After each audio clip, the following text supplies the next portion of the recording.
Le salon Saint-Dié est toujours très important pour nous parce que on est des entreprises locales, hein, on est tous des entreprises locales ici et ça nous permet de nous retrouver aussi. Donc voilà, on est ravis d'être ici et de passer un week-end avec les camarades. Voilà.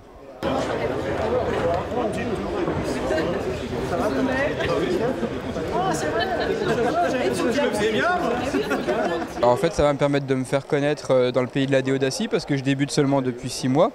Donc en fait, je travaillais auparavant en co-traitance avec Pierre Arbeval de Aérodécapage de l'Est. Et puis du coup, dans les Vosges, il y a beaucoup de chalets. Nous, on est fabricants de chaudières biomasse et on travaille avec des installateurs partout autour de Saint-Dié qui posent nos produits. Les chaudières biomasse, il y a une demande importante en ce moment au niveau des chaudières bûches, au niveau des chaudières granulées. Ça reste une solution alternative, économique, confortable pour remplacer les chaudières fuel ou gaz que beaucoup de clients ont et beaucoup de clients autour d'ici sont intéressés par nos produits. Après 2 ans de Covid, effectivement, c'est important de revenir vers le client, de proposer tous nos services de qualité. Merci à David, Laurent. Alors c'est important cette année d'être là sur le salon de l'habitat parce que ça fait 2 ans qu'on n'a pas pu se présenter et puis se faire voir auprès de nos clients et puis des habitants de Saint-Dié. Donc il fallait être là cette année. Après la conjoncture est toujours encore compliquée mais on est là et puis on y croit toujours. Voilà. Après Covid, on pourrait dire qu'on repartait sur une vague positive, sauf que les éléments en Ukraine ont un petit peu froissé nos prévisions. C'est une adaptation de tous les jours, en fait, voilà, au niveau avec les relations qu'on peut avoir avec nos fabricants, négoces, fournisseurs. Oui, c'est surtout d'être présent.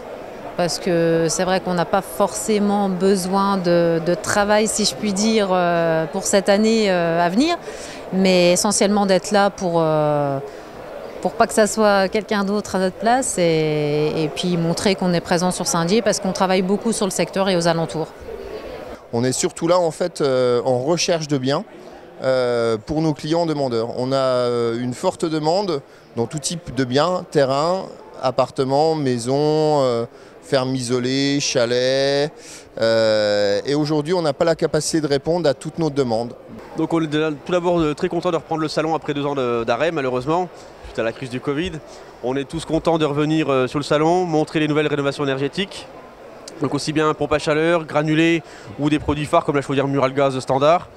On a aussi une autre partie sanitaire sur l'autre stand à côté. Mais il ne faut pas hésiter à venir nous en exposer le projet justement pour répondre au mieux à votre besoin. On sait tous qu'à cette heure-ci, le nerf de la guerre, c'est la consommation énergétique. Et forcément, on a des produits qui savent répondre aux besoins du client et aussi de la démarche énergétique pour améliorer notre empreinte carbone au final. Nous, on attend qu'il y ait pas mal de monde qui ait des projets en termes de fabrication d'escaliers sur mesure et de menuiserie extérieure sur mesure. Passer un petit coup de téléphone à mon collègue, peut-être un premier contact téléphonique et il jugera s'il faut un rendez-vous physique. Alors si vous avez un projet de rénovation, que vous souhaitez des informations techniques, un futur projet de travaux, eh bien il existe le programme Habiter mieux en déodacie, donc des experts pour vous renseigner et vous accompagner. L'Action Cœur de Ville, c'est un programme de lutte contre la vacance des biens au centre-ville dans un périmètre bien défini du centre de Saint-Dié et un programme de rénovation thermique des bâtiments. Ça s'adresse aux propriétaires occupants, propriétaires bailleurs, aux copropriétés. Et en complément de tout ça, on a d'autres items comme le ravalement des façades, l'autonomie à la personne, la végétalisation, les garages, les balcons. Enfin, il y a plusieurs petites choses sur lesquelles on peut aider notre centre-ville à être un peu plus attractif et, voilà, et puis avoir des petites aides pour aider à la rénovation. Voilà.